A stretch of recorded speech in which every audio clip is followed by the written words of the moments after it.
Everything I do at 150%. I'm very passionate about fitness. I train every single day. I train in Krav Maga, which is an Israeli combat system, is the system used by the Israeli special forces in combat. It takes on striking, it takes on wrestling, it takes on jiu-jitsu, judo, where you're throwing people.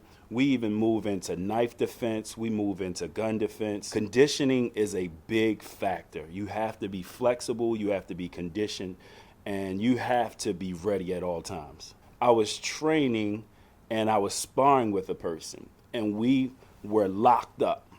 And I did an explosive move to get out or to get some type of advantage, and my shoulder just flew out of the socket. And I went straight to the mat. And my instructor said, well, if you were in a real fight, do you get to quit? So you have to keep going.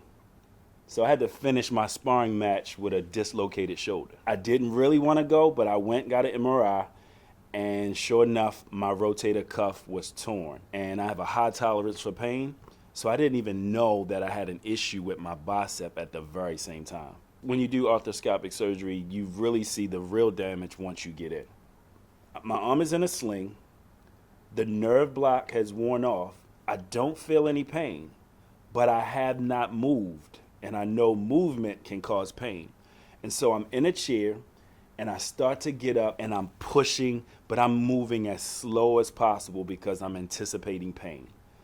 I'm just know at some point it's gonna hit and I'm just gonna scream to the top of my lungs. I got up a little bit further, no pain. I can do things with my shoulder that I could not do for 2 years. I can put my suit jacket on without pain. I'm just as strong as I've ever been. I'm just as active as I've ever been. So thank you. And my comeback is way better than my setback.